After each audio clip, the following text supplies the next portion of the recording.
Hey guys, tonight we'll step quietly into the bustling, sometimes boisterous, always fascinating world of a medieval inn. No need to worry about rowdy brawls or mysterious travelers with questionable intentions.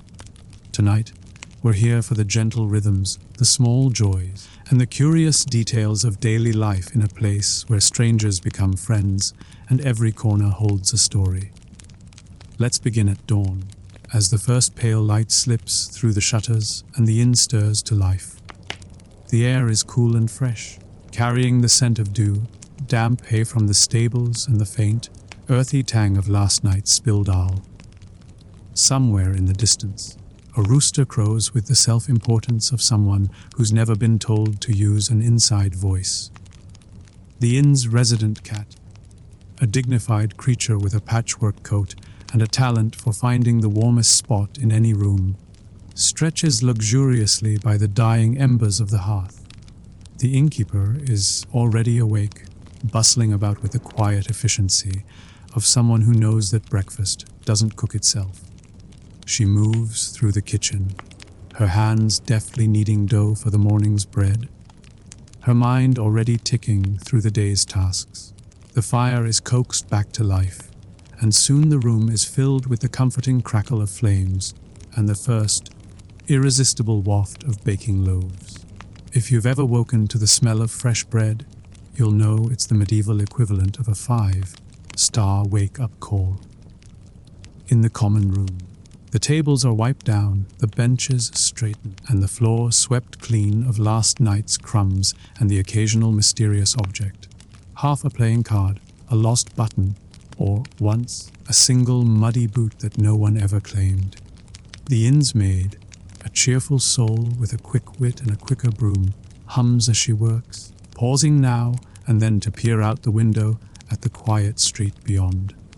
Guests begin to stir, their footsteps soft on the creaking floorboards above. Some are merchants, their minds already on the day's bargains. Others are travelers, rubbing sleep from their eyes and wondering if the road ahead will be as bumpy as the straw mattress they just left behind. There's a gentle murmur of voices as people greet the day, sharing news, gossip, and the universal complaint about the weather. It's either too cold, too damp, or on rare occasions suspiciously pleasant. A breakfast is a communal affair. The innkeeper ladles out hearty porridge, thick with barley and sweetened with a drizzle of honey. There are slabs of coarse bread, wheels of sharp cheese, and, for those with a few extra coins, a slice of ham or a boiled egg. The guests gather at long wooden tables, sharing food and stories, their laughter mingling with the clink of mugs and the soft thud of a jug being set down a little too enthusiastically. The inn's dog, a hopeful creature with soulful eyes and a nose for opportunity, makes the rounds, ever alert for a dropped crumb or a sympathetic hand. As the sun climbs higher, the inn comes fully to life.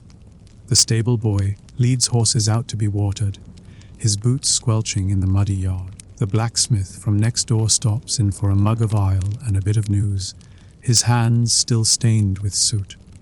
A pair of minstrels, traveling light, but for their lutes and a repertoire of questionable ballads, tune up in the corner, their music weaving through the air like a promise of good times to come. The inn is a crossroads, a place where paths and stories intersect. Merchants haggle over prices, pilgrims compare blisters, and the local priest tries, mostly in vain, to keep the conversation from drifting into the more colorful corners of local gossip. The walls are hung with faded tapestries, their colors softened by years of smoke and laughter, and the shelves are lined with pewter mugs, each one bearing the dents and scratches of 100 toasts.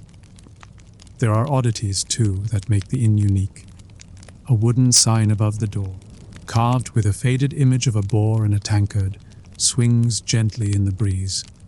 A collection of mismatched candlesticks, each with its own story, lights the tables at night, and in the corner, a battered chessboard sits ready for the next challenger, its pieces worn smooth by countless games, and the occasional heated debate over whether the bishop really can move that way. The innkeeper's day is a dance of details, ordering more all from the brewer, settling disputes over who owes what for last night's supper, and keeping a watchful eye on the fire. She knows her regulars by name and her newcomers by the way they hesitate at the threshold, unsure whether to step into the warmth or brave the road a little longer. She offers a smile, a kind word, and, when needed, a gentle nudge in the right direction. As midday approaches, the common room fills with the sounds of life, the scrape of chairs, the laughter of friends reunited, the low hum of plans being made and journeys recounted. The inn is a place of comfort and connection, a haven from the uncertainties of the road and the unpredictability of the world beyond its walls. And so, as the sun reaches its zenith and the shadows grow short, we find ourselves in a place where time slows, where every meal is a celebration, and where the simple act of sharing a table can turn strangers into companions. As the sun climbs toward its peak, the medieval inn hums with a gentle, bustling energy. The common room is now a tapestry of voices and movement. Merchants pore over ledgers, their fingers stained with ink and their minds busy with calculations. A pair of travelers, dusty from the road, compare maps and argue amiably about the best route to the next town, each convinced that their way is, naturally, the only sensible one. The minstrels, having finished their breakfast, strike up a lively tune, their music mingling with the clatter of mugs and the soft laughter of guests. The innkeeper moves through it all with practiced grace, pausing to refill a mug here, offer a word of advice there. She has a knack for remembering everyone's favorite drink and just how much gossip they can handle before their ears turn pink. The maid, meanwhile, is busy clearing tables and exchanging sly jokes with the stable boy, who pops in now and then with news from the yard. If you've ever worked in a place where the staff communicates more with raised eyebrows and inside jokes than with actual words, you'll recognize the camaraderie here. Outside, the yard is alive with activity. The stable boy leads a pair of horses to the trough, their coats gleaming in the sunlight. A merchant's wagon is being loaded with barrels and sacks, the driver barking instructions while his apprentice tries, unsuccessfully, to keep a chicken from making a break for freedom. The blacksmith, having finished his awl, returns to his forge, the rhythmic clang of his hammer echoing across the yard. The inn's dog, ever hopeful, follows at a respectful distance, just in case a sausage should happen to fall from someone's pocket. Back inside, the kitchen is a world unto itself. The cook, a formidable woman with flour on her nose and a rolling pin that doubles as a peacekeeping device, orchestrates the midday meal. Pots bubble on the hearth, filling the air with the rich aroma of stew and fresh herbs. A young apprentice peels turnips with the single-minded focus of someone who knows the cook is watching. There's a rhythm to the work. Chop, stir, taste, repeat, and a sense of satisfaction in turning simple ingredients into something that will warm both body and spirit. The midday meal is a highlight of the day. Guests gather at the long tables, sharing platters of roasted meat, bowls of pottage, and baskets of crusty bread. There's a sense of community in the act of breaking bread together, a brief pause in the day's journey to savor good food and better company. Stories are swapped, jokes are told, and the occasional friendly wager is made over who can eat the most without spilling on their tunic. A spoiler: it's never the person who boasts the loudest. As the meal winds down, the inn settles into a quieter rhythm. Some guests retire to their rooms for a midday rest, grateful for the chance to stretch out on a real bed, even if the mattress is more straw than feather. Others linger in the common room, nursing a mug of ale and watching the world go by through the open door. The minstrels take a break, tuning their instruments and debating the merits of their next song. The innkeeper takes a moment to sit by the hearth, her hands wrapped around a cup of spiced wine, her eyes scanning the room with quiet pride. There are oddities and amusements to be found, too. A traveling peddler sets up shop in the corner, his table crowded with trinkets, ribbons, and the occasional miracle cure for everything from sore feet to lovesickness. Children from the village slip in, wide-eyed and giggling, hoping for a sweet or a story. The local priest stops by to bless the house, and not coincidentally, to sample the cook's famous apple tart. Even the cat, usually aloof, deigns to curl up on a sunny windowsill, purring contentedly as the world bustles around her. The afternoon brings a gentle lull. The light slants through the windows, dust motes dancing in the golden beams. The innkeeper checks the ledgers, the maid polishes the pewter mugs, and the stable boy sneaks a nap in the hayloft, his dreams filled with horses and heroic deeds. Outside, the village is quiet, the only sounds the distant lowing of cattle and the soft rustle of leaves in the breeze. Yet, even in this peaceful moment, the inn is never truly still. There's always a sense of anticipation. A traveler on the road, a storm on the horizon, a story waiting to be told. The inn is a place of welcome, a crossroads where the world comes to rest, refuel, and remember that, for all its hardships, life is made sweeter by good company and a warm hearth. As the afternoon drifts toward evening, the inn begins to stir once more. The cook prepares for the supper rush, the minstrels rehearse a new ballad, and the first hints of wood smoke curl from the chimney. The promise of another night, of laughter, music, and the gentle comfort of shared stories, hangs in the air, as inviting as the scent of fresh bread. As evening settles over the village, the medieval inn glows with a welcoming warmth. The sun dips behind the rooftops, painting the sky in shades of rose and indigo, while the first stars blink awake above the thatched eaves. The inn's windows shine with candlelight, and the gentle hum of voices drifts out into the cool night air, mingling with the distant chirp of crickets and the soft clop of a late arriving horse. Inside, the common room is alive with the gentle chaos of supper. The long tables are crowded with guests, travelers, merchants, villagers, and the occasional mysterious stranger whose stories are as well guarded as the innkeeper's secret stew recipe. Platters of roasted meat and bowls of steaming pottage are passed from hand to hand, and the air is thick with the scents of garlic, herbs, and freshly baked bread. The cook, flushed with pride and a touch of flour, surveys her domain like a general after a victorious campaign. The minstrels, now in full swing, fill the room with music.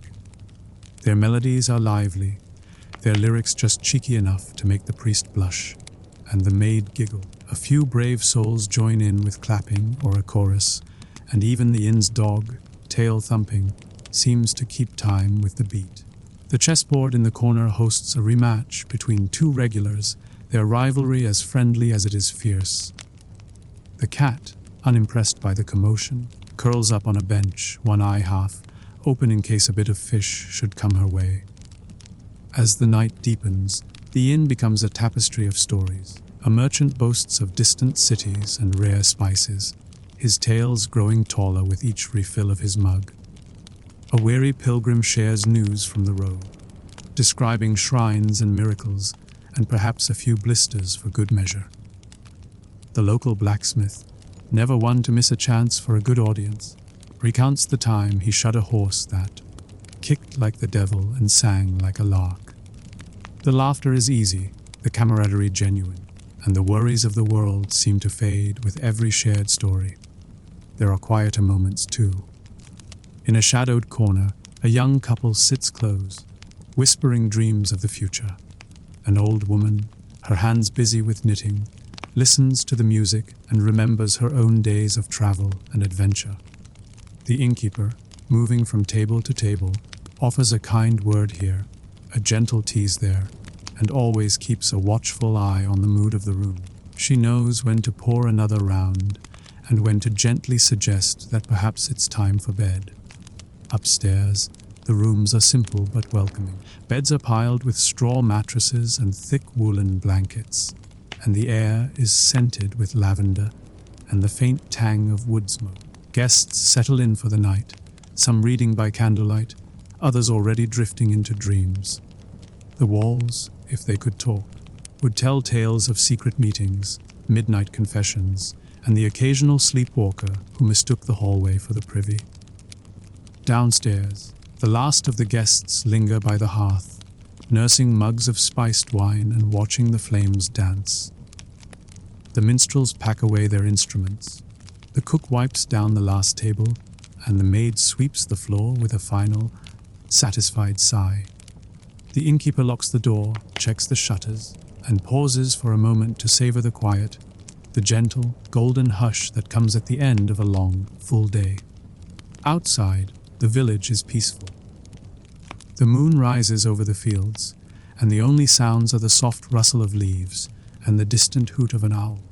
The inn stands as a beacon of comfort and community, a place where the road always leads to warmth, laughter, and the promise of a good night's rest.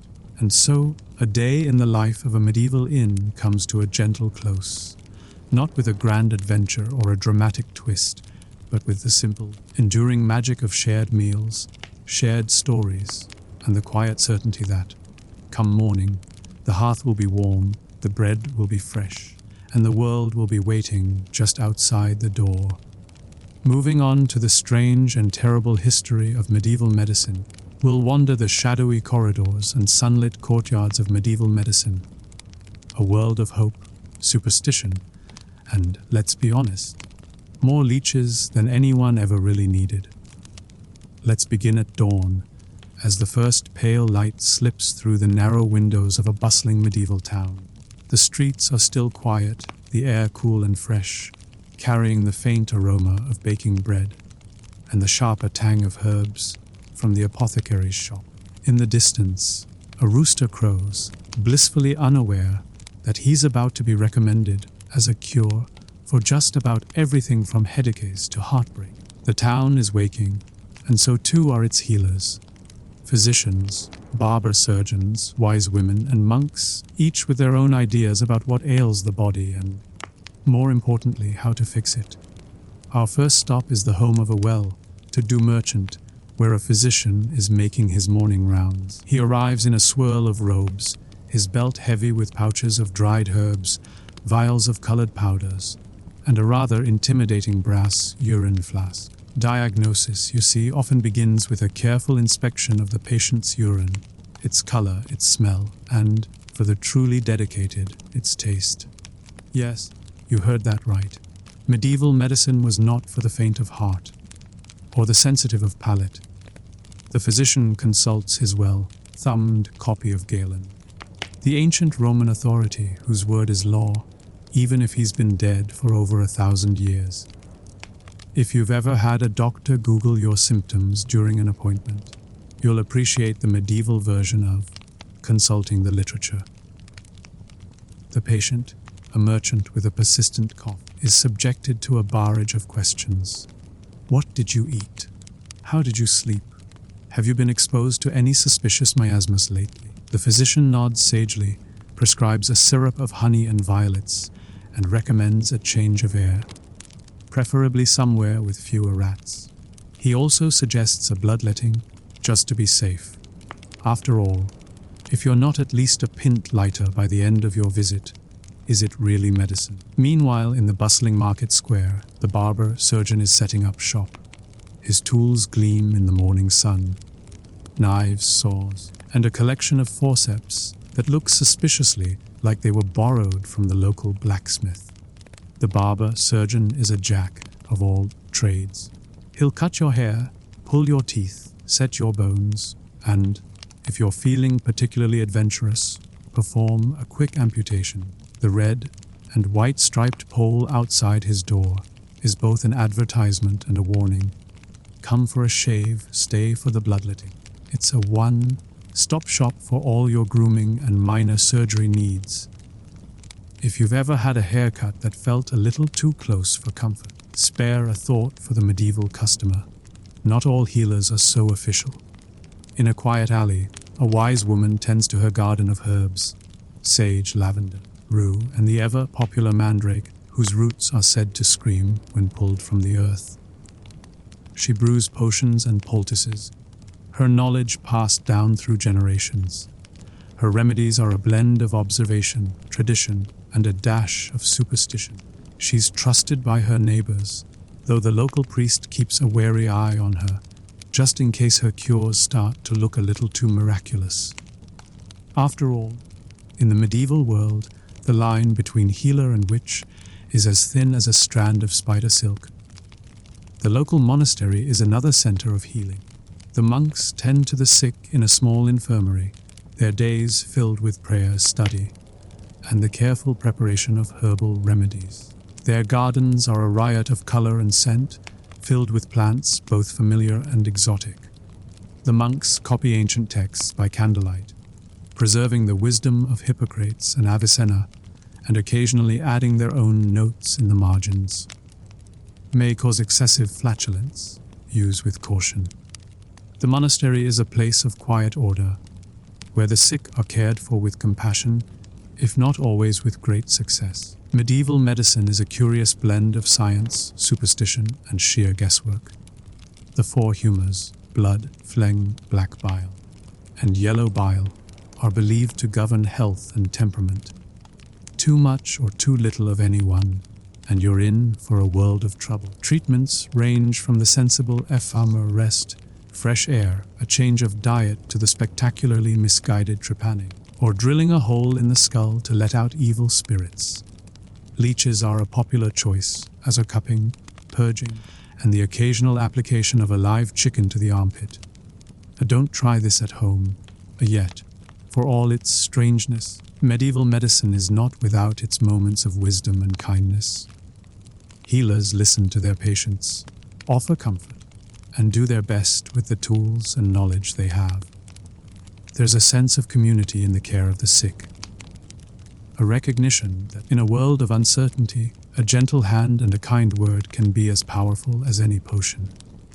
As the morning unfolds, the town comes alive with the sounds of daily life.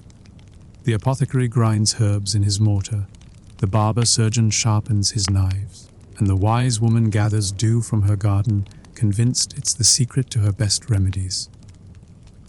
The air is filled with the promise of healing, and, perhaps, a little bit of hope. And so, as the sun climbs higher and the shadows grow short, we find ourselves in a world where every ailment has a cure. Every cure has a story, and every story is a thread in the strange and terrible tapestry of medieval medicine. As the day unfolds, the medieval town grows busier, and so too does its curious medical scene. The market square is now a swirl of color and sound, vendors hawking their wares, children darting between stalls, and the ever-present aroma of roasting meat mingling with the sharper tang of vinegar and herbs. In one corner, the apothecary's shop is a hive of activity. Shelves are lined with glass jars and earthenware pots, each labeled in a spidery hand. Powdered unicorn horn, actually ground up deer antler, but who's checking? Dried rose petals, and a mysterious green salve that promises to cure everything from boils to broken hearts. The apothecary himself is a figure of quiet authority, his fingers stained with ink and his apron dusted with powders. He listens to his customers' complaints with a sympathetic ear, nodding sagely as he measures out remedies. For a cough, he might recommend a syrup of licorice and honey. For a fever, a tisane of willow bark and mint. If you're feeling particularly unlucky, he might suggest a poultice of mashed snails, applied directly to the affected area, of course. It's a treatment that's never quite caught on in modern spas, for reasons that are probably obvious. Meanwhile, the barber surgeon is in high demand. A young apprentice sharpens razors and boils water, while the master himself tends to a line of patients. There's a tooth to be pulled here, a boil to be lanced there, and, for the truly unfortunate, a broken limb to be set with splints and a prayer. The barber surgeon works quickly, his hands steady and his voice reassuring. He tells a joke to distract a nervous child, offers a sip of ale to a queasy merchant, and, when all else fails, recommends a brisk walk and a positive attitude. If you've ever been told to walk it off, After a minor injury, you're in good medieval company. Not all treatments are so hands-on. In the shadow of the cathedral, a group of townsfolk gathers for a public healing. A traveling doctor has set up a makeshift stage, complete with banners and a collection of exotic-looking bottles. He promises miraculous cures. Just a drop of this elixir, and you'll be dancing by sundown. The crowd watches with a mix of hope and skepticism, some eager to try anything, others muttering about charlatans and snake oil. The local priest, ever vigilant, keeps a wary eye on proceedings, ready to step in if the miracle starts to look suspiciously like a magic trick. Inside the monastery infirmary, the monks tend to their patients with quiet diligence. The air is cool and dim, filled with the scent of lavender and beeswax. The monks move from bed to bed, offering sips of herbal tea and murmured prayers. They keep careful records of symptoms and treatments, their notes written in Latin and illuminated with tiny drawings of plants, and occasionally, a rather dramatic depiction of a sneeze. The monastery garden is their pharmacy, and the monks are proud of their remedies, though even they admit that sometimes the best medicine is a good night's sleep and a little faith. Of course, medieval medicine is not without its darker side. Plagues and epidemics sweep through towns with terrifying speed, leaving healers scrambling for answers. Theories abound: bad air, angry stars, or the wrath of the saints. Treatments range from the hopeful burning aromatic herbs to purify the air to the desperate bloodletting, purging, or, in extreme cases, flagellation. The town crier announces new rules for cleanliness. No throwing waste into the street, no gathering in large crowds, and for the love of all that is holy, please wash your hands. It's advice that, centuries later, still feels oddly familiar. There are odd facts and curious customs everywhere you look.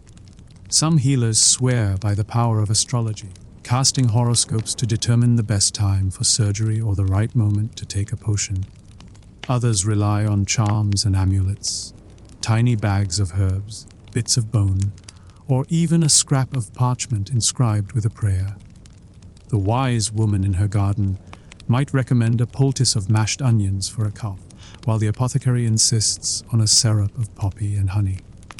The patient, caught between competing cures, does their best to nod politely and try them all, just in case. Despite the confusion, there is a sense of progress. New ideas filter in from distant lands, Arabic texts on medicine, Greek treatises on anatomy, and the occasional rumor of a doctor in Italy who actually washes his hands before surgery. The town's healers debate these innovations with a mix of excitement and suspicion, each convinced that their way is best. If you've ever witnessed a heated argument over the merits of herbal tea versus chicken soup, you'll recognize the spirit of medieval medical debate. As the afternoon wears on, the town settles into a quieter rhythm. The apothecary closes his shutters, the barber surgeon packs away his tools, and the wise woman gathers her herbs by the fading light. The monks offer evening prayers, their voices rising in gentle harmony. The air is filled with the promise of rest, and perhaps, with a little luck, a cure for whatever ails you. And so, as the sun sets and the shadows lengthen, we find ourselves in a world where medicine is as much art as science, where every remedy is a leap of faith, and where the hope for healing is as enduring as the human spirit. As evening settles over the town, the world of medieval medicine takes on a quieter, more contemplative air. The market square empties. The apothecary's shutters are drawn, and the last rays of sunlight slip through the stained glass of the cathedral, painting the cobblestones in jewel tones. The air is cooler now, tinged with the scent of wood smoke and the faint sweetness of drying herbs hanging from rafters in kitchens and workshops. Inside homes, families gather around the hearth, sharing stories and remedies passed down through generations. A grandmother stirs a pot of onion soup, insisting it will cure anything from a cold to a broken heart. A father wraps a child's scraped knee with a strip of linen soaked in honey and wine, while an older sibling offers a charm, just in case. The line between medicine and magic is thin here, and no one is quite sure where one ends and the other begins. If you've ever tried a home remedy that involved both a hot drink and a whispered wish, you're in good medieval company. In the dim light of the monastery infirmary, the monks move quietly among their patients. They check pulses, offer sips of herbal tea, and murmur prayers for healing. The garden outside glows in the moonlight, rows of sage, lavender, and rue standing sentinel against the night. The monks' records, carefully kept in leather, bound books, are a testament to their dedication. Lists of symptoms, treatments, and the occasional note of hope or regret. Brother Thomas recovered after 3 days of fever. Praise be. Sister Agnes did not. May she rest in peace. The work is hard, the loss is many, but the compassion is real. Elsewhere, the wise woman sits by her fire, grinding dried herbs with a mortar and pestle. She hums a tune as she works, her hands moving with the confidence of long practice. Neighbors come to her door with their troubles. A cough that won't go away, a rash that spreads, a heart that aches for reasons no doctor can name. She listens, offers a cup of chamomile tea, and sometimes just a gentle word. Her remedies are simple, her wisdom deep, and her reputation, depending on who you ask, somewhere between saint and sorceress. The barber surgeon, his day's work done, cleans his tools by candlelight. He sharpens his knives, polishes his saws, and lines up his leeches in a neat little jar. He's proud of his skills, though he knows that luck and timing are as important as any technique. He's seen miracles and disasters, sometimes in the same afternoon. He's lost patients and saved others, and he's learned to accept both with a shrug and a prayer. If you've ever had a day at work where you did your best and hoped for the best, you'll understand his quiet resilience. There are oddities and stories that linger in the night. The tale of the doctor who tried to cure a fever by burying his patient up to the neck in earth, only to discover that the patient, while not cured, was at least very well insulated. The legend of the town that survived a plague by ringing church bells day and night, convinced that the sound would drive away evil spirits, Ezras, and perhaps any sleep for miles around. The story of the apothecary who accidentally invented a delicious new sweet while trying to make a cough syrup, proving that sometimes the best medicine really is sugar.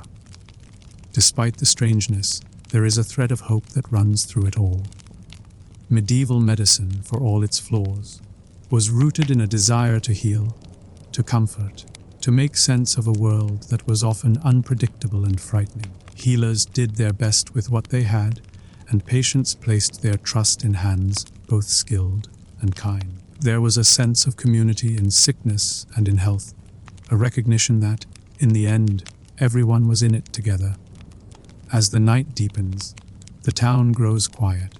The only sounds are the soft crackle of fires, the distant hoot of an owl, and the gentle breathing of those who, for tonight at least, have found a measure of peace.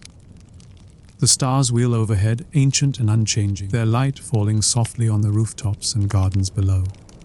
And so, the strange and terrible history of medieval medicine comes to a gentle close, not with a miracle cure or a dramatic discovery, but with the quiet persistence of hope, the comfort of community, and the enduring belief that, somehow, tomorrow will be better. Moving on to the secret history of the Knights Templar, we'll wander quietly through the secret history of the Knights Templar. A story woven from the threads of faith, mystery, and the everyday lives of men who wore white mantles marked with a red cross. But don't worry, there will be no dramatic sword fights or hidden treasure maps here, just a gentle, meandering journey through the quieter corners of Templar life, with a few winks and a touch of dry humor along the way. Let's begin at dawn, as the first pale light slips through the narrow windows of a Templar preceptory somewhere in the rolling hills of medieval France. The world is hushed, the air cool and fresh, carrying the faint aroma of dew, damp grass, and the sharper tang of wood smoke from the kitchen hearth. In the distance, a rooster crows with the self-importance of someone who's never been told that the Templars have already been up for hours. The brothers rise in silence, their footsteps soft on the worn stone floors, each man moving with the quiet discipline of a life shaped by routine and purpose. The day begins with prayer. The chapel is simple but beautiful, its walls washed in the soft gold of sunrise. Candles flicker, casting gentle shadows on the faces of the knights and sergeants as they chant the morning office. The Latin words rise and fall, blending with the distant coo of doves in the cloister. There's a sense of peace here, a feeling that, for all the legends and rumors, the Templars were first and foremost a community, bound together by faith, duty, and the occasional shared complaint about the quality of the bread. After prayers, the brothers gather in the refectory for a modest breakfast. The meal is simple coarse bread, a wedge of cheese, perhaps a bowl of pottage if the cook is feeling generous. Conversation is quiet, mostly practical. News from the nearby village, a reminder to repair the stable roof, a gentle joke about Brother Pierre's snoring which, according to legend, once scared off a band of thieves. The Templars are not monks in the strictest sense, but their lives are shaped by the rule, a set of guidelines that governs everything from how much wine they may drink, not much, to how often they may bathe, even less. Though medieval standards were, let's say, flexible, the preceptory itself is a small world, a blend of fortress, farm, and monastery. The walls are thick, built for defense, but the gardens are lush with herbs and vegetables. Chickens scratch in the yard, and a pair of sturdy horses wait patiently in the stable, their breath steaming in the morning air. The Templars are not just warriors, they are farmers, administrators, and, on occasion, reluctant accountants. The Order's wealth is legendary, but it's built on careful management. Fields to be ploughed, rents to be collected, and ledgers to be balanced. If you've ever tried to keep track of your monthly expenses and wondered where all your money went, you'll find a kindred spirit in the Templar treasurer. As the sun climbs higher, the day's work begins in earnest. Some brothers head to the fields, their white mantles tucked up to keep them out of the mud. Others tend to the horses, their hands gentle as they brush manes and check hooves. A few are tasked with copying manuscripts in the scriptorium, their quills scratching steadily across parchment. The work is steady, sometimes tedious, but there's a sense of purpose in every task. The Templars believe that labor is a form of prayer, and even the most mundane chore is done with care. Of course, not every day is so peaceful. The Templars are, after all, a military order, and their reputation is built on discipline and readiness. In the training yard, a group of knights practice with sword and lance, their movements precise and controlled. The clang of steel rings out, but there's little of the bravado you might expect. Just the quiet focus of men who know that real battles are won by preparation, not by showmanship. The sergeant at arms, a grizzled veteran with a dry wit and a talent for spotting a loose strap at 50 paces, offers advice and the occasional gentle ribbing. Remember, Brother Jean, the pointy end goes toward the enemy. There are oddities and small mysteries, too, that color daily life. The Templars are famously secretive, their rituals and rules the subject of endless speculation. Outsiders whisper about hidden treasures, secret tunnels, and coded messages, but the reality is often more practical. The secret? Meeting in the chapter house, a discussion about the best way to keep the cheese from going moldy. The mysterious symbols carved into the stone, directions for the next delivery of firewood. Still, the air of mystery lingers, and the brothers are not above playing along. After all, a little intrigue keeps the neighbors guessing, and the tax collectors at bay. As midday approaches, the brothers gather again for prayer and a second meal. The refectory is cool and dim, the air filled with the scent of herbs and the soft murmur of conversation. The meal is eaten in silence, broken only by the reading of a passage from the Rule or a story from the lives of the saints.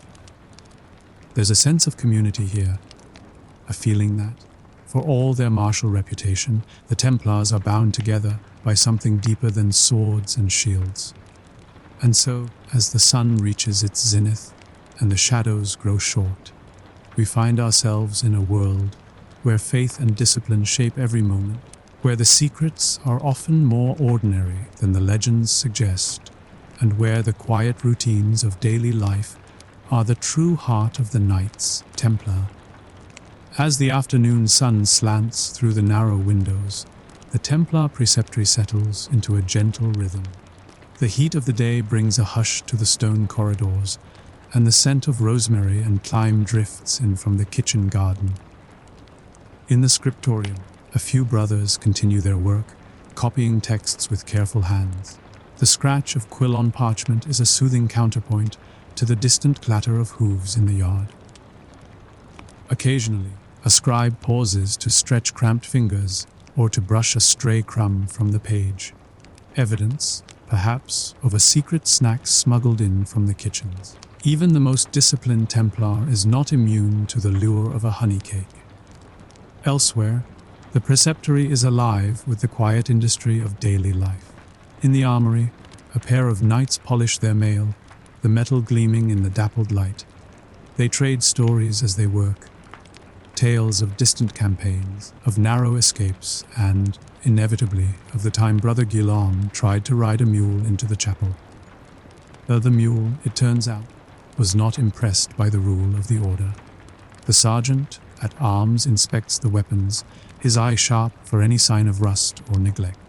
A dull sword is a danger to its owner. He reminds the younger brothers, who nod solemnly and then immediately try to outshine each other's handiwork. The kitchen is a world of its own, filled with the comforting chaos of meal preparation. The cook, a formidable woman with a voice that can carry across the courtyard, directs her helpers with a mixture of affection and exasperation. Bread is kneaded, stews are stirred, and herbs are chopped with the precision of a surgeon. The air is thick with the aroma of garlic and onions, and the occasional burst of laughter as someone recounts the latest mishap involving the novice and the overly ambitious cheese wheel. If you've ever worked in a kitchen where the recipe is more of a suggestion than a rule, you'll feel right at home. Outside, the gardens are tended by a few brothers who find peace in the rhythm of planting and weeding. The Templars are known for their martial prowess, but their gardens are a testament to patience and care. Rows of beans, cabbages, and leeks grow alongside beds of medicinal herbs, sage for sore throats, mint for headaches, and a mysterious plant known only as Brother Bernard's Remedy, which, according to legend, can cure anything except a bad attitude. The preceptory is also a place of learning. In the chapter house, a group of brothers gathers for a lesson in Latin, their voices rising and falling as they recite declensions and conjugations. The master of novices, a patient man with a fondness for puns, encourages his students to see language as a key to understanding the world. A well-turned phrase can open more doors than a battering ram. He says, though the younger brothers suspect he just enjoys the sound of his own voice. Not all visitors to the preceptory are Templars. Local villagers come seeking advice, help, or simply a bit of news. The Templars are respected, if not always understood, by their neighbors. They offer alms to the poor, shelter to travelers, and, on occasion, a stern word to anyone caught poaching in the Order's woods. The brothers listen to the concerns of the villagers. Failed crops, sick animals, rumors of bandits, and do what they can to help. It's a reminder that, for all their secrecy, the Templars are part of the fabric of the community. There are, of course, the ever-present whispers of mystery. A merchant arrives with a sealed letter, his eyes darting nervously as he hands it to the preceptor. The brothers exchange knowing glances. Another message from the Grand Master, perhaps, or a request for funds from a distant commandery. The letter is tucked away in a locked chest, its contents known only to a select few. The Templars' reputation for secrecy is well earned, but more often than not, the secrets are simply the mundane details of running a vast and complex organization. Still, a little mystery never hurts when it comes to keeping up appearances. As the afternoon drifts toward evening, the brothers gather once more in the chapel for prayer. The light is soft and golden, filtering through stained glass and painting the stone walls with patterns of red and blue. The chant is low and steady, a thread of peace that weaves through the day's business. After prayers, the evening meal is served. A simple fare of bread, cheese, and a hearty stew, eaten in companionable silence. The rule is read aloud, a gentle reminder of the values that bind the community together. After supper, the preceptory comes alive with quieter pursuits. Some brothers walk in the cloister, their footsteps echoing in the cool air. Others gather in the common room, sharing stories or playing a quiet game of chess. The sergeant at arms sharpens his sword by the fire, while the cook and her helpers tidy the kitchen, their laughter drifting through the open door. The day's work is done, but the sense of purpose remains, a quiet certainty that, in this place, every task, no matter how small, is part of something larger. As night falls, the preceptory settles into stillness. The brothers retire to their dormitory, the only sounds the soft rustle of blankets and the distant call of an owl. The secrets of the Templars, real and imagined, are safe for another night, tucked away in the quiet heart of the Order. And so, the story continues, each day a blend of duty, faith, and the gentle mysteries that make the world of the Knights Templar so endlessly fascinating. Night has fully settled over the Templar preceptory, and a gentle hush blankets the stone walls and quiet gardens. The moon hangs low, casting silver patterns through the narrow windows, while the last embers in the hearth glow softly in the common room. The air is cool and still, tinged with the scent of lavender from the garden and the faintest trace of beeswax from the chapel's candles. The day's labors are done, and the brothers settle into the peaceful routines of evening. In the dormitory, the Templars prepare for rest. Their beds are simple, straw mattresses, woolen blankets, and a small wooden chest for personal belongings. There's a quiet camaraderie as they exchange a few last words, a gentle joke, or a whispered prayer. Some brothers read by candlelight, their eyes tracing the lines of scripture or the latest letter from a distant commandery. Others simply lie back, listening to the soft sounds of the night, the distant hoot of an owl, the gentle rustle of leaves, the reassuring creak of the old timbers above. But even in these quiet hours, the secret life of the Templars continues. In a small chamber off the main hall, the preceptor and a trusted few gather to review the day's correspondence. Seals are broken, letters read in hushed voices. Some are mundane, requests for supplies, news from other preceptories, a reminder to send more cheese to the brothers in the Holy Lands, apparently. Even knights crave a taste of home. Others are more mysterious. Coded messages, reports of suspicious travelers, or instructions from the Grand Master himself. The Templars' network stretches across Europe and beyond, a web of information and support that is as vital as any sword or shield. There are stories, too, that linger in the shadows. Tales of hidden treasures, secret tunnels, and lost relics, some true, most wildly exaggerated, all part of the mystique that surrounds the Order. The brothers themselves sometimes add to the legends, spinning tales for the amusement of new recruits, or to keep the local children wide-eyed with wonder. Remember, one night whispers, never follow the black cat past the old well at midnight, unless you want to meet the ghost of Brother Henry and hear his opinion on the proper way to polish armor. It's a tradition as old as the Order itself. A little mischief, a little mystery, and a lot of laughter. The Templars' reputation for secrecy is not just about hidden gold or forbidden knowledge. It's also about the quiet strength that comes from community, discipline, and shared purpose. The brothers know that their lives are watched by kings, by popes, by neighbors who are never quite sure what goes on behind those thick stone walls. They respond with humility, with service, and with a dry sense of humor that helps them weather the storms of rumor and suspicion. If you've ever been part of a group that's misunderstood by outsiders, you'll recognize the quiet pride that comes from knowing the truth of your own story. As the night deepens, the preceptory grows still. The last candle is snuffed out, the last prayer whispered. The brothers sleep, their dreams filled with memories of distant lands, of battles fought and friendships forged, of gardens tended and bread shared. The world outside is vast and uncertain, but within these walls there is peace, a sense of belonging that is as precious as any secret. The legacy of the Knights Templar is not just in the legends of lost treasure or the whispers of conspiracy. It's in the daily acts of kindness, the quiet moments of faith, the laughter shared over a simple meal. It's in the way the brothers cared for each other and for their communities. In the gardens they planted and the roads they built, in the prayers they offered for a world that was often harsh and unpredictable.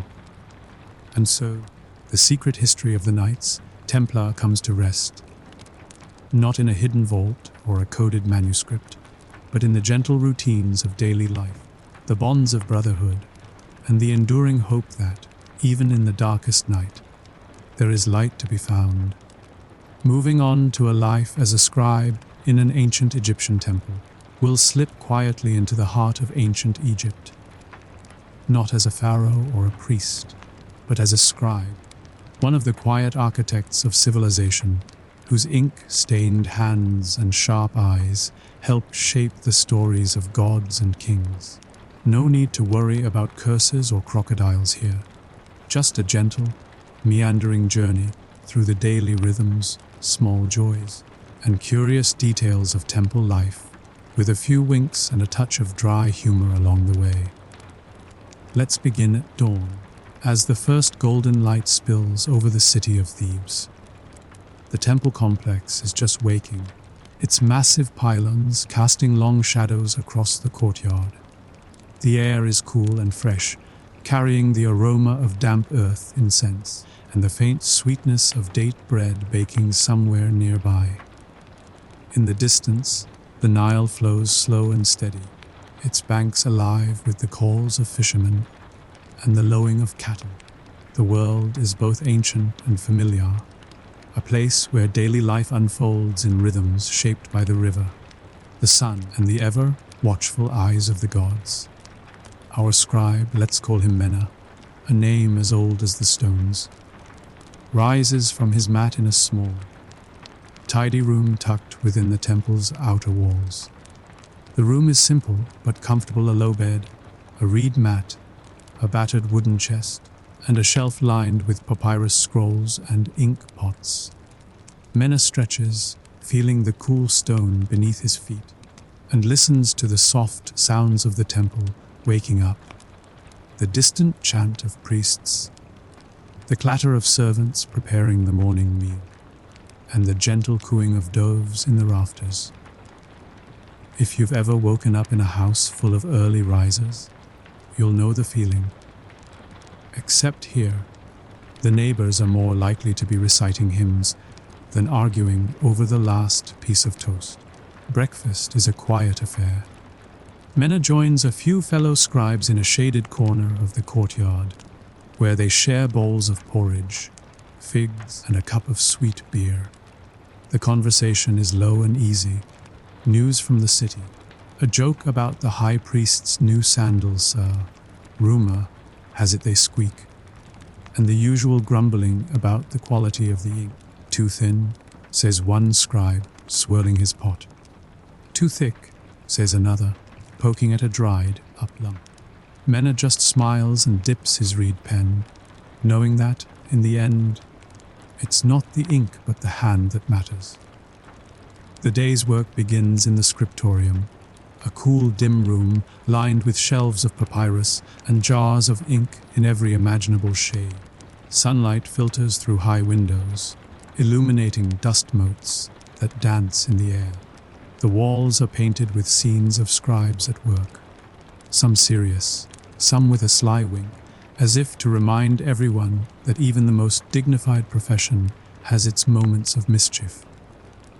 The head scribe, a stern man with a fondness for puns and a talent for catching mistakes, assigns the day's tasks, copying hymns, recording temple accounts, and, for the lucky few, illustrating a new scroll with images of lotus flowers and sacred animals. Mena settles at his desk, a low wooden table worn smooth by years of use. He unrolls a fresh sheet of papyrus, dips his pen in ink, and begins to write. The script flows from right to left, each sign carefully shaped, each word a small act of devotion. The work is slow and steady, a kind of meditation. Outside, the world bustles with activity. Priests chanting, servants sweeping, gardeners tending to the temple's sacred ponds. But in the scriptorium, time seems to slow, each moment marked by the soft scratch of pen on papyrus. There are challenges, of course. The ink dries too quickly in the heat, or not quickly enough when the air is damp. A careless elbow can send a pot tumbling, leaving a blot that will be the subject of jokes for weeks. And then there are the hieroglyphs themselves, beautiful, complex, and occasionally infuriating. Mena pauses over a particularly tricky sign, wondering for the 100th time why the gods needed so many birds in their alphabet. If you've ever tried to decipher a doctor's handwriting, you'll have some sympathy for the apprentice scribes. But there are joys, too. The satisfaction of a perfectly formed sign, the quiet pride in seeing your work displayed in the temple, the camaraderie of shared labor. Mena glances at his neighbor, who is illustrating a scene of the goddess Hathor with a steady hand and a mischievous smile. Careful, Mena whispers. If you make her too beautiful, the priests will never let you leave. The neighbor grins and adds an extra curl to Hathor's hair, just for luck. As the morning wears on, the head scribe makes his rounds, offering advice, correcting mistakes, and, occasionally, sharing a story from his own days as an apprentice. Remember, he says, a scribe's greatest tool is not his pen, but his patience. Mena nods, making a mental note to add that to his own collection of wise sayings. Right next to, never trust a cat near wet ink. The scriptorium is a place of learning as well as labor. Older scribes teach the younger ones, sharing tricks for mixing ink, sharpening pens, and keeping papyrus from curling in the heat. There are lessons in math and astronomy, in law and literature, in the art of making a scroll that will last for centuries. The work is demanding, but the rewards are real respect, security, and the quiet satisfaction of knowing that your words will outlast even the mightiest pharaoh. As midday approaches, the scribes take a break, stepping out into the sunlit courtyard to stretch their legs and share a meal. The air is warm, filled with the scent of blooming lotus and the distant sound of temple music. Mena sits with his friends beneath a shady palm, savoring a piece of honey cake and listening to the gentle murmur of the fountain. The world feels timeless, suspended between the past and the future, each moment a small miracle of peace. And so, as the sun climbs higher and the shadows grow short, we find ourselves in a world where words are sacred. Patience is a virtue, and the quiet work of a scribe is the foundation on which empires are built. The midday sun hangs high over Thebes, casting sharp shadows across the temple's whitewashed walls. The courtyard is alive with gentle activity. Priests in linen robes move purposefully between shrines, Gardeners tend to beds of papyrus and blue lotus, and the temple cat, regal aloof, and entirely convinced of her own divinity, stalks a sunbeam with the focus of a seasoned hunter. The air is warm and fragrant, carrying the mingled scents of incense, fresh bread, and the sweet tang of ripening figs. After their break, Mena and his fellow scribes return to the cool refuge of the scriptorium. The room is quieter now, the morning's chatter replaced by a focused hush. Mena's next task is to record the temple's offerings, a daily ritual as sacred as any prayer.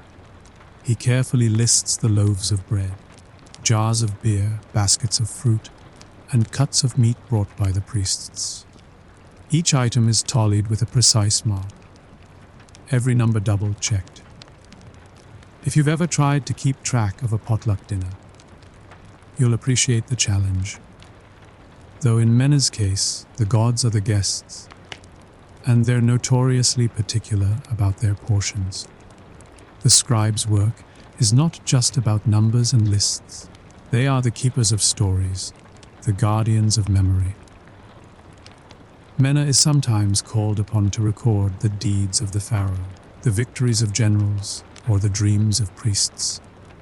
He writes with care, knowing that his words may one day be read by future generations, or, at the very least, by a particularly nosy temple inspector. The papyrus scrolls are stored in cool, dark rooms, their secrets safe from the sun and the ever-curious temple mice. Occasionally, Mena is asked to compose a letter for a priest or a wealthy patron. These letters are formal, filled with flowery greetings and elaborate blessings. May the gods grant you health, wealth, and a minimum of sand in your sandals, he writes, tongue firmly in cheek. The art of polite exaggeration is alive and well in ancient Egypt, and Mena has learned to sprinkle his letters with just enough flattery to keep everyone happy. If you've ever written a thank you note that was more creative than sincere, you're in good company. The afternoon brings a change of pace. The head scribe announces that a new wall inscription is to be drafted for the temple's main hall, a record of a recent festival in honor of a moon. Mena and a few others are chosen to help. They gather their tools, reed pens, pots of black and red ink, and a set of wooden rulers for keeping the lines straight. The work is done on a large sheet of papyrus first, the text carefully planned, and the illustrations sketched in the margins. There's a quiet excitement in the air. To see one's work carved in stone is the highest honor for a scribe. As they work, the scribes discuss the details of the festival, the music, the dancers, the offerings, and the moment when the high priest's headdress nearly toppled into the sacred fire, a sign from the gods. One scribe jokes, or just a reminder to tie your knots tighter. The laughter is soft, respectful. After all, the walls have ears, and the gods are said to have a keen sense of humor. The process of preparing a wall inscription is meticulous. The text must be perfect, the hieroglyphs clear and beautiful. Mistakes are not easily erased when working in stone, so every word is checked and rechecked. Mena's hand is steady, his mind focused. He chooses each sign with care, balancing meaning and beauty. The illustrations are added lastly, scenes of priests making offerings, musicians playing lyres, and dancers moving in graceful lines. The finished draft is a work of art, ready to be handed over to the stone carvers, who will bring it to life on the temple wall. As the afternoon light slants through the high windows, Mena takes a moment to stretch and look around. The scriptorium is a world of quiet industry. One scribe recites a hymn under his breath as he copies it. Another sharpens his pen with a practiced flick, and a third, lost in thought, doodles a tiny cat in the margin of a legal document. The head scribe pretends not to notice, After all, a little whimsy never hurt anyone, and the temple cat does deserve her own place in history. Outside, the temple is preparing for evening rituals. The priests gather in the main hall, their voices rising in a chorus of chants. The scent of incense drifts through the corridors, mingling with the golden light of the setting sun. Mena and his fellow scribes finish their work for the day, carefully storing their tools and rolling up their scrolls. The head scribe offers a few words of praise and a gentle reminder to double-check tomorrow's inventory of wine jars. The gods may be forgiving, he says, but the high priest is not.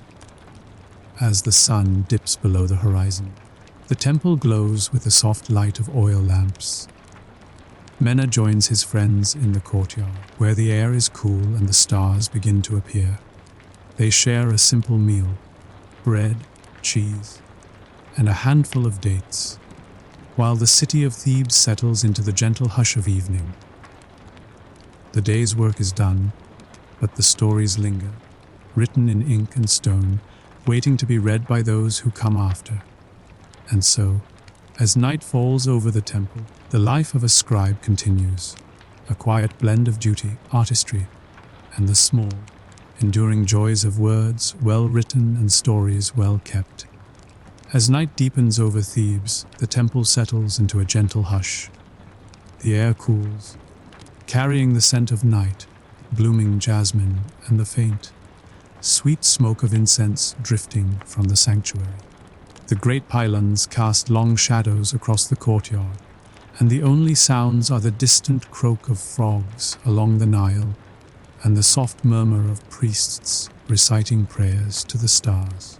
The world feels timeless, suspended between earth and sky, as if the gods themselves are pausing to listen.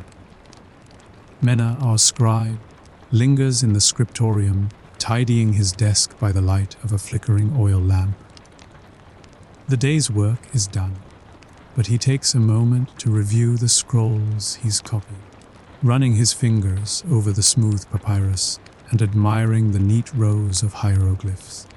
There's a quiet pride in this ritual, a sense that, in his own small way, he's helped preserve the memory of his people. If you've ever reread something you wrote and thought, not bad, you'll understand the feeling. Before leaving, Mena adds a few lines to his personal journal, a habit shared by many scribes.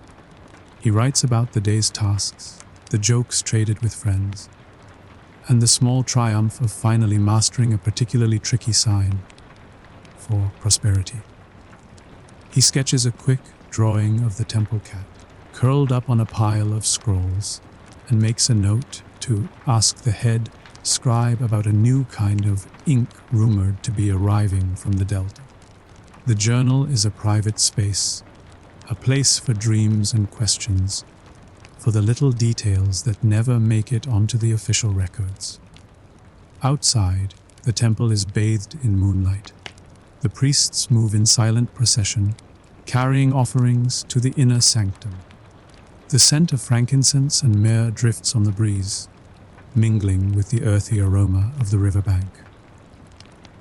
Mena pauses in the courtyard, watching as the high priest lifts a golden bowl to the sky, his voice rising in a hymn that echoes off the ancient stones. The ceremony is both grand and intimate, a reminder that, in Egypt, the sacred and the everyday are never far apart. After the rituals, Mena joins a few friends on the temple roof, where the view stretches out over the city and the dark ribbon of the Nile. They sit together, sharing stories and laughter, pointing out constellations and making quiet wishes. Someone tells a tale of Thoth, the ibis, headed god of wisdom, who is said to watch over all scribes and reward those who write with care. Perhaps he'll send us a new set of pens. Mena jokes, holding up his ink-stained fingers. The others laugh, and for a moment, the worries of the world seem very far away. There are oddities and small wonders in every corner of temple life, Sometimes, a scribe is called upon to interpret a dream for a priest or to compose a love letter for a nervous young acolyte. There are days when the ink runs out at the worst possible moment, or when a gust of wind scatters carefully stacked papyrus across the floor. An ancient version of the office printer jam, but with more hieroglyphs and fewer apologies to IT.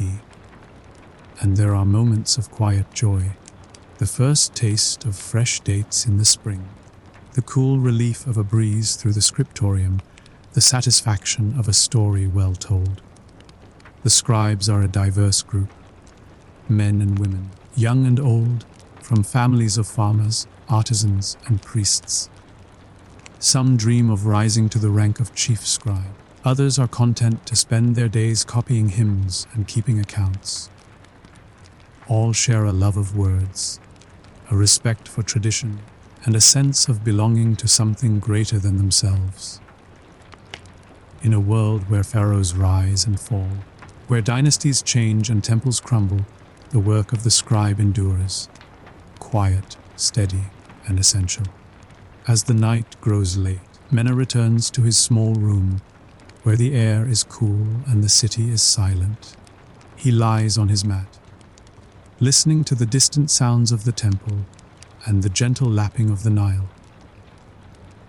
He thinks of the stories he has written, the prayers he has copied, and the dreams he has recorded.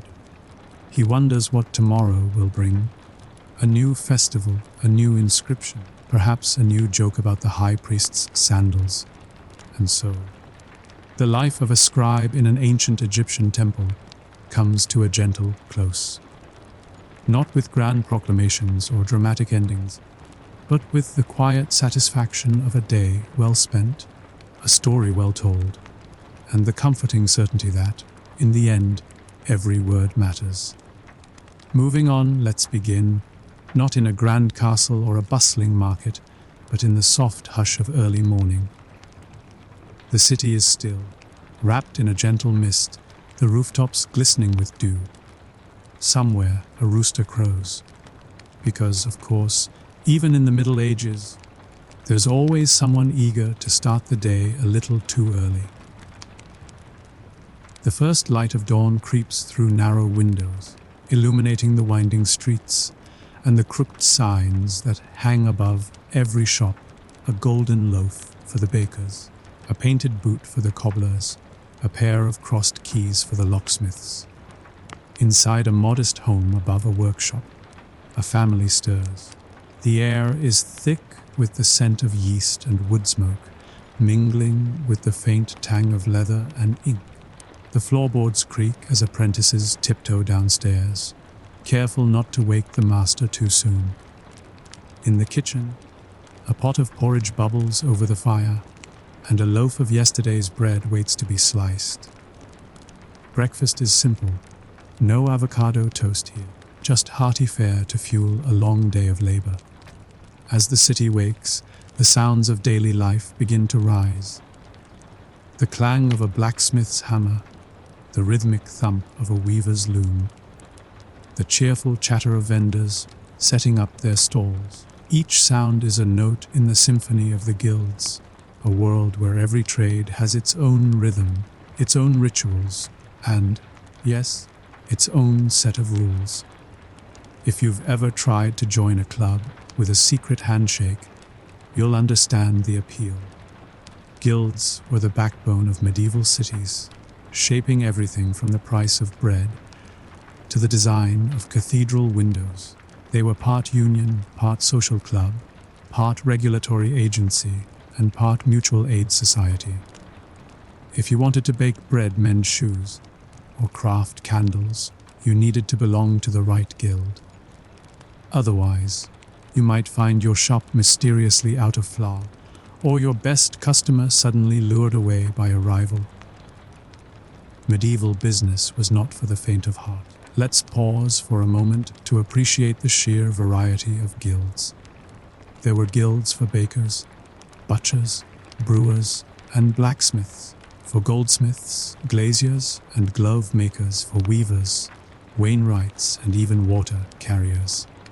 Some cities had guilds for musicians, actors, and even rat catchers, because every city, then as now, had its share of unwanted guests.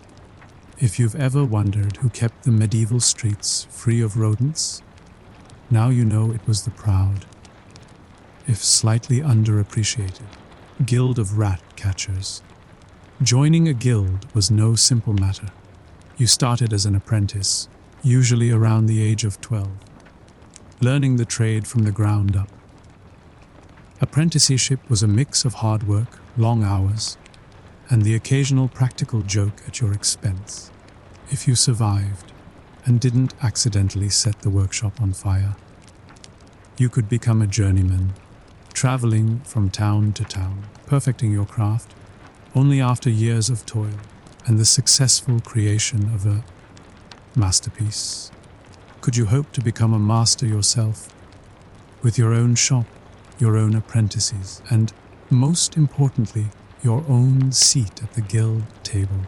The Guildhall was the heart of this world, a place of business, celebration, and, sometimes, a little friendly rivalry.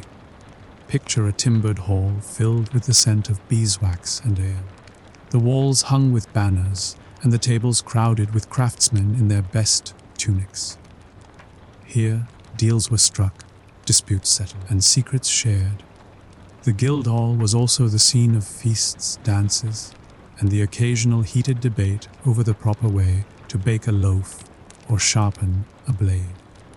If you've ever attended a work meeting that turned into a potluck, you'll feel right at home. Guilds weren't just about business, they were about community.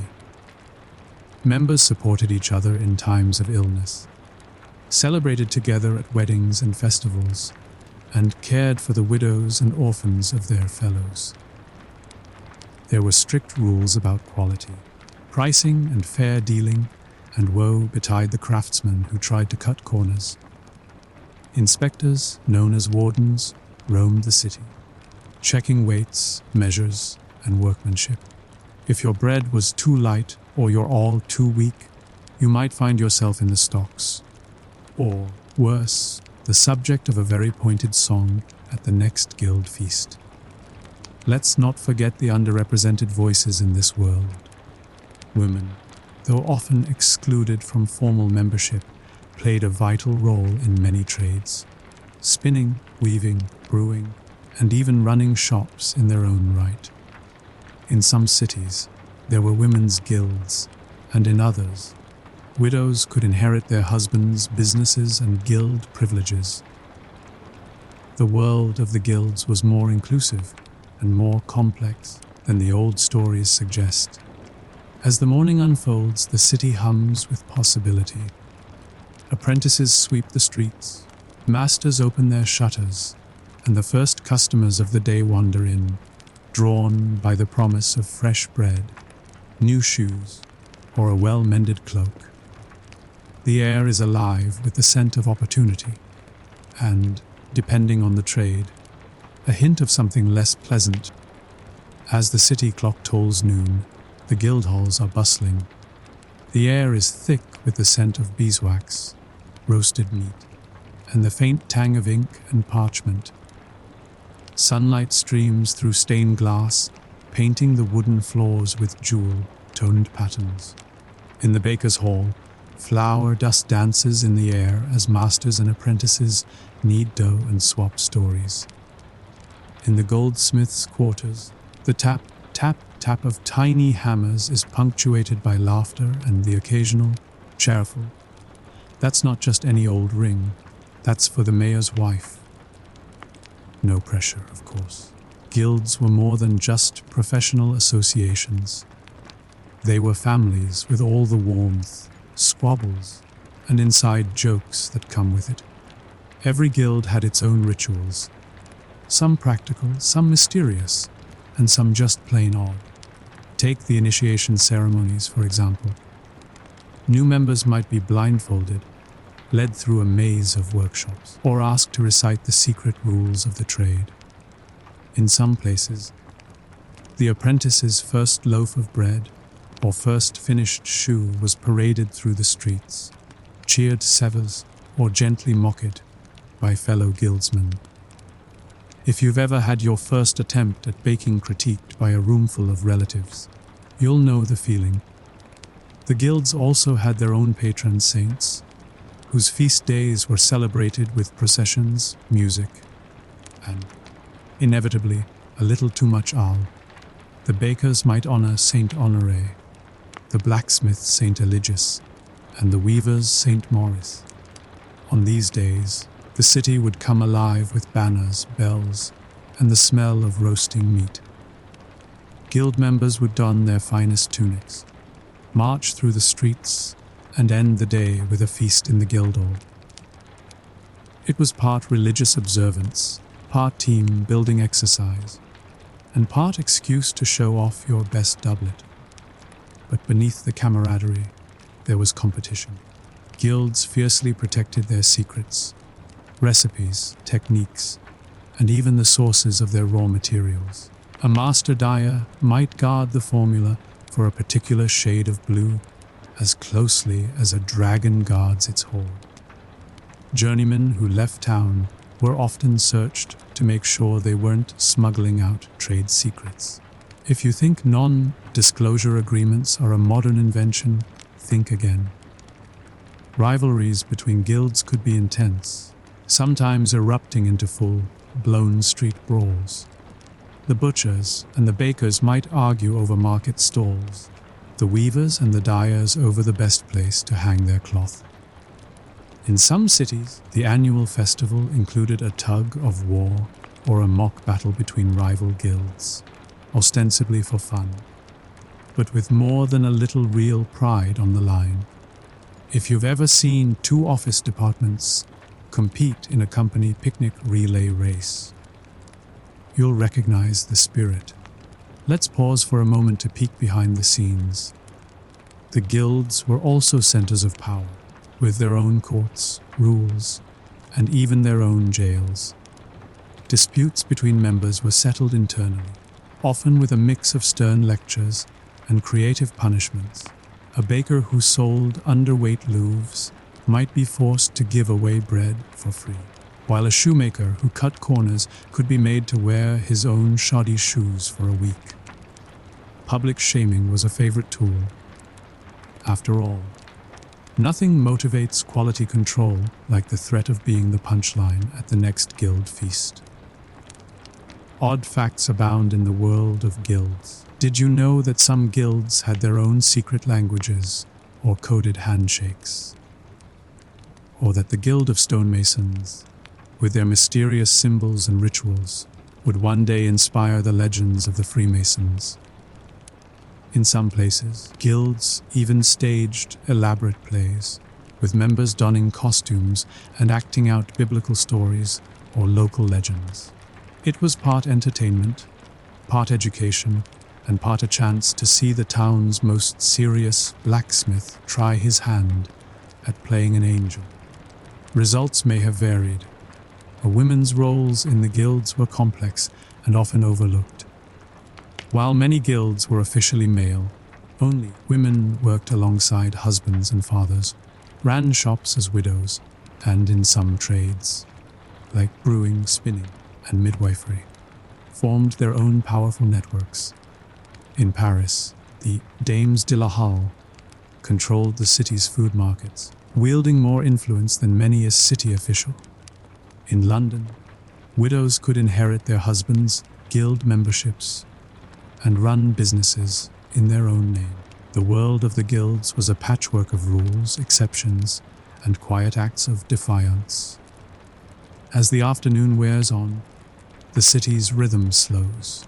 Apprentices sweep the floors, masters tally the day's accounts, and the scent of supper drifts from open windows. In the guild halls, members gather for meetings, part business, part social hour, part opportunity to air grievances and share gossip. The talk might turn to the price of wool, the latest edict from the city council, or the scandal of the candlemaker's apprentice who accidentally dyed all the candles blue.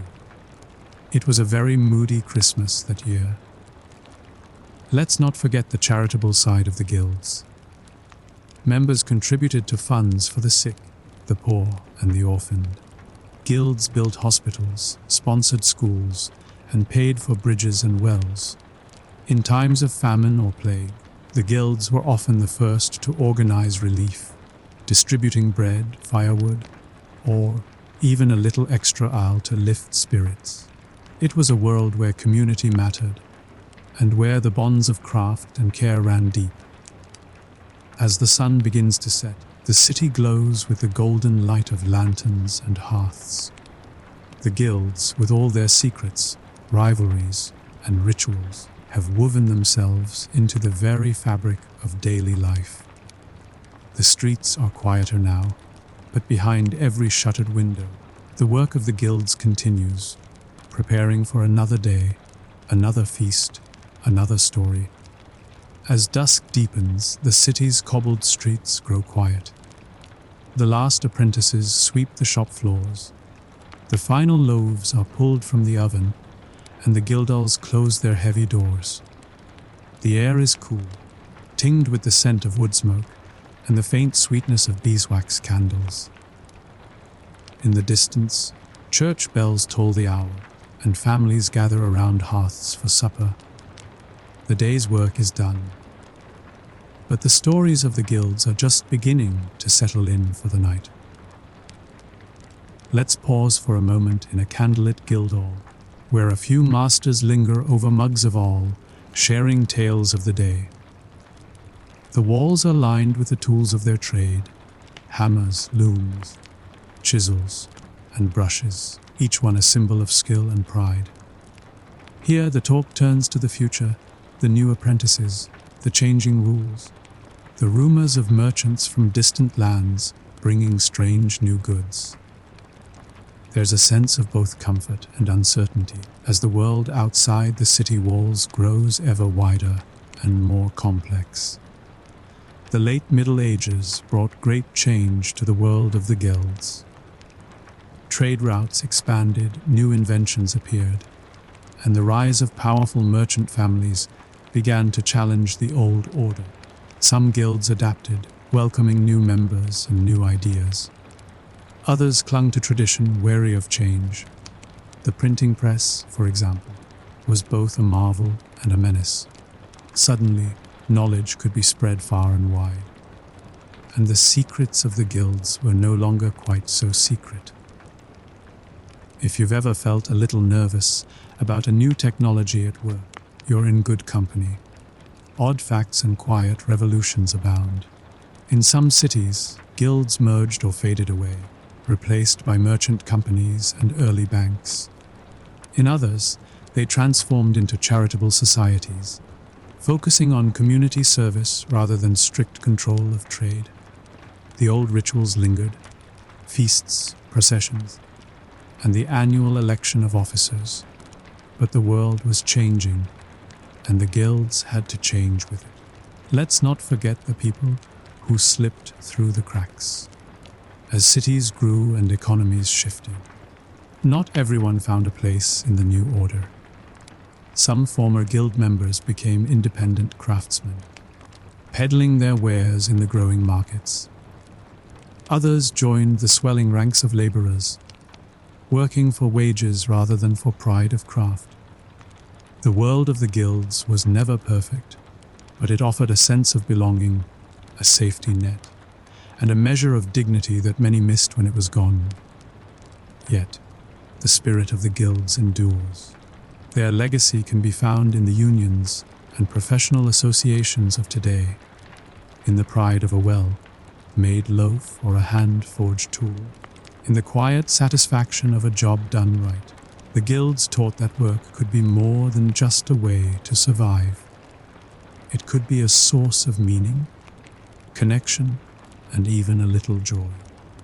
They showed that community matters, that skill deserves respect, and that even the humblest trade has its own kind of magic.